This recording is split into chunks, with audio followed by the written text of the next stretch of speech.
함께 사도신경으로 예배를 시작하겠습니다.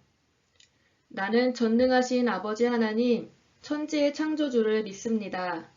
나는 그의 유일하신 아들, 우리 주 예수 그리스도를 믿습니다. 그는 성령으로 잉태되어 동정녀 마리아에게서 나시고 본디오 빌라도에게 고난을 받아 십자가에 못 박혀 죽으시고 장사된 지 사흘 만에 죽은 자 가운데서 다시 살아나셨으며 하늘에 오르시어 전능하신 아버지 하나님 우편에 앉아 계시다가 거기로부터 살아있는 자와 죽은 자를 심판하러 오십니다. 나는 성령을 믿으며 거룩한 공교회와 성도의 교제와 죄를 용서받는 것과 몸의 부활과 영생을 믿습니다. 아멘. 함께 찬양해요.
김희정 선생님께서 대표로 예배를 위해 기도해 주시겠습니다.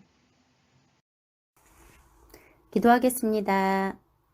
사랑의 하나님, 감사합니다. 코로나로 인해 서로 힘든 시간들을 보내고 있지만 힘든 시간 속에서도 이렇게 예배 드릴 수 있도록 해주심을 감사드립니다.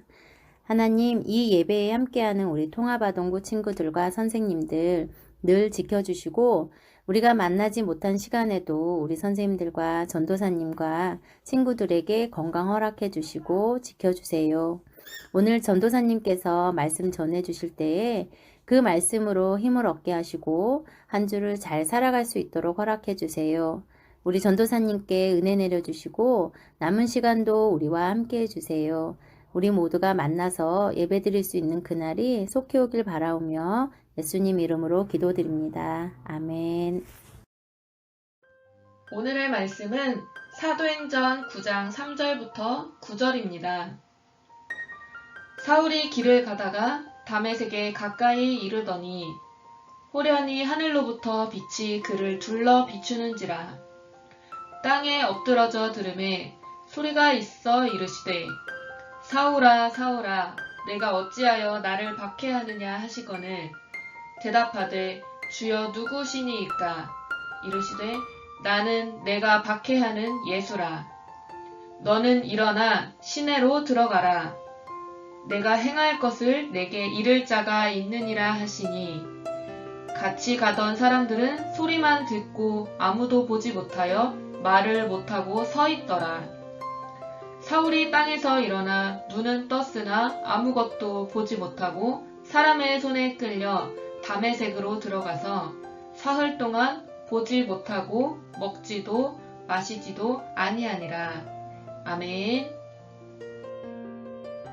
오늘은 복음은 우리를 변화시켜요 라는 제목으로 말씀을 나누겠습니다. 안녕하세요, 통합아동부 친구들. 잘 지냈나요? 벌써 우리 친구들의 얼굴을 못 본 지도 3달 정도 지난 것 같아요. 참 살다 보니 우리 생각대로, 마음대로 되지 않는 일들이 참 많은 것 같아요. 하지만 어떤 상황 속에서도 우리를 선하게 인도하실 하나님을 믿음으로 오히려 예배와 멀어지고 하나님과 멀어지는 것이 아니라 인내심을 키우고 예배를 향한 소망, 그리고 하나님과 동행하는 믿음을 키워가는 우리 친구들이 되었으면 좋겠어요. 계속해서 사도행전의 말씀을 배우고 있는데 오늘 말씀의 주인공은 지난주에 잠깐 등장했던 사람이에요. 이 사람은 누구인지, 하나님께서 이 사람을 통해 어떤 놀라운 일을 행하셨는지 기대하면서 그럼 이제 오늘의 말씀 속으로 들어가 볼까요? 지난주에 예루살렘 교회의 7 집사 중 스데반이 예수님을 전하다가 예수님을 싫어하는 무리들에게 억울한 누명을 쓰고 돌에 맞아 죽게 되는 이야기를 들었어요. 스데반은 이 악한 일을 하는 사람들의 죄를 용서해달라고 기도하며 순교했지요. 그때 그 자리에서 스데반을 죽이는 일을 했던 사람이 등장했었는데 그 사람은 바로 사울이에요. 사울은 스데반이 죽어가는 모습을 보면서 당연한 일이라고 생각했어요. 왜냐하면 사울은 예수님을 하나님의 아들이라고 생각하지 않았거든요. 그래서 예수님을 하나님의 아들이라고 전하고 다니는 사람을 매우 미워했어요. 하나님의 이름을 모욕하는 일이라고 생각했지요. 사울은 하나님을 무척 사랑했고 하나님을 열심히 섬기는 사람이었지만 잘못된 믿음을 가진 사울은 예수님의 제자들을 잡아들이는 것이 곧 하나님을 위하는 일이라고 생각했어요. 그래서 사울은 이스라엘의 사방을 돌아다니면서 예수님을 믿는 사람들을 괴롭혔어요. 스데반을 죽이고도 더 많은 예수님의 제자들을 잡기 위해서 다메섹이라는 도시로 가게 되었어요. 다메섹에 거의 다 왔을 때 사울에게 이상한 일이 일어났어요. 갑자기 하늘로부터 환한 빛이 사울을 둘러 비추었어요. 사울은 땅에 엎드러졌지요. 그때 소리가 들렸어요. 사울아, 사울아, 내가 어찌하여 나를 박해하느냐? 박해란 미워하고 괴롭힌다는 뜻이에요. 사울이 깜짝 놀라 여쭈었어요. 주님, 누구십니까? 사울을 향해 다시 소리가 들렸어요. 나는 내가 박해하는 예수다. 예수님이 사울을 찾아오셨어요. 예수님을 믿는 사람들을 박해하던 사울의 기분이 어땠을까요? 그렇게 싫어하던 예수님이 환한 빛 가운데서 자기 이름을 부르시고 왜 나를 박해하느냐고 물으실 때 너무 놀랍고 두렵고 떨렸을 거예요. 예수란 사람은 하나님을 모욕하는 사람일 뿐이라고, 가짜 메시아라고 생각했는데 빛 가운데서 음성을 듣는 순간 사울은 예수님은 정말로 살아계신 하나님의 아들이시구나. 지금까지 예수님을 믿지 않았던 내가 틀렸구나. 이렇게 생각했을 거예요. 그동안 자신이 예수님의 제자들을 박해하고 옥에 가두고 죽이기까지 했는데 예수님이 진짜 메시아였다니 가슴이 터질 것 같고 전혀 다른 사람이 되는 기분이었을 거예요. 사울은 이렇게 예수님을 만났어요.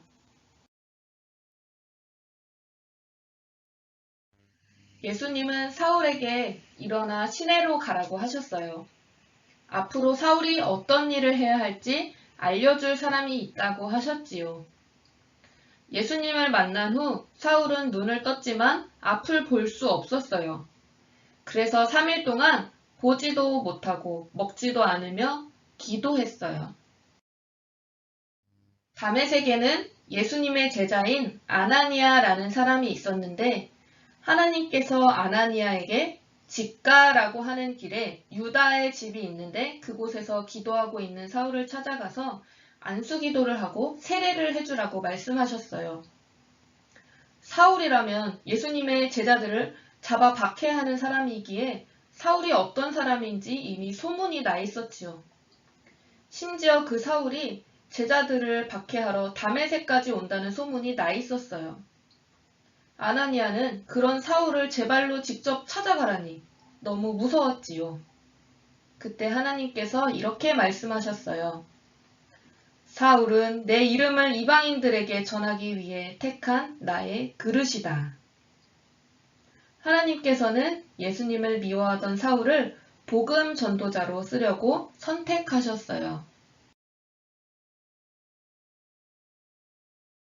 이 말씀을 들은 아나니아는 의심과 두려움을 떨치고 사울을 찾아가서 안수기도 하고 세례를 주었어요.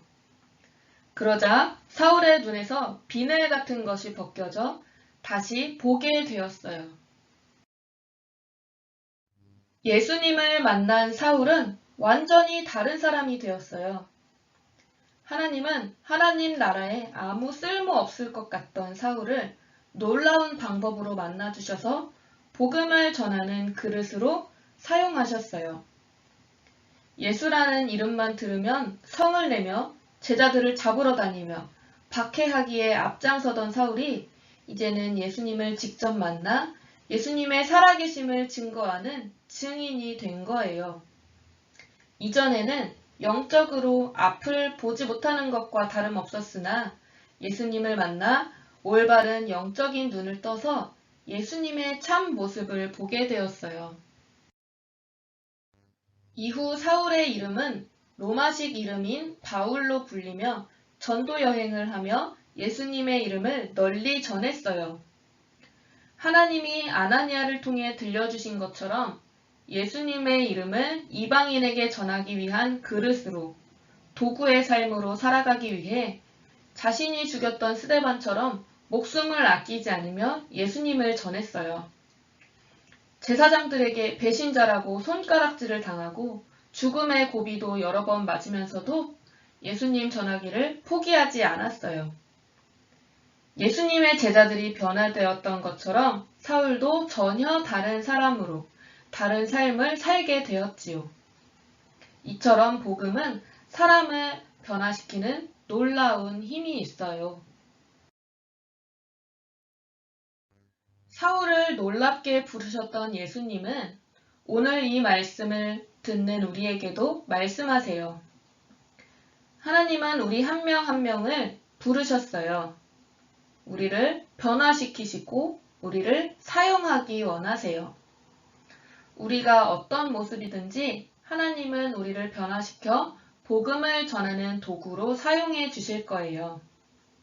사울이 예전에 그랬던 것처럼 우리도 예수님을 잘못 알고 있었던 부분이 있었다면 말씀을 통해 예수님을 바로 알게 되고 또 우리를 찾아오시고 만나주시는 예수님이 우리를 고쳐주시며 우리의 삶을 하나님이 이끌어 가실 때 순종하는 우리가 되어야 해요.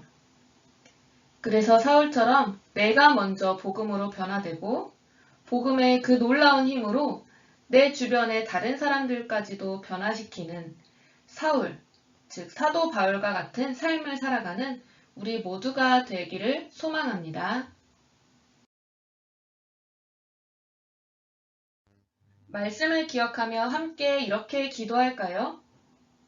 하나님 아버지, 사울처럼 나를 만나주시고 예수님의 이름을 전하는 그릇으로 사용되도록 내 모습을 변화시켜 주세요. 복음을 전하며 살아가도록 도와주세요. 온라인 예배가 길어지고 있지만 이런 상황 속에서 오히려 하나님과 멀어지지 않고 우리의 믿음과 소망이 더욱 자라나게 해주세요. 예수님의 이름으로 기도합니다. 아멘. 함께 주기도문으로 예배를 마치겠습니다. 하늘에 계신 우리 아버지, 아버지의 이름을 거룩하게 하시며 아버지의 나라가 오게 하시며 아버지의 뜻이 하늘에서와 같이 땅에서도 이루어지게 하소서. 오늘 우리에게 일용할 양식을 주시고 우리가 우리에게 잘못한 사람을 용서하여 준 것 같이 우리 죄를 용서하여 주시고 우리를 시험에 빠지지 않게 하시고 악에서 구하소서. 나라와 권능과 영광이 영원히 아버지의 것입니다. 아멘.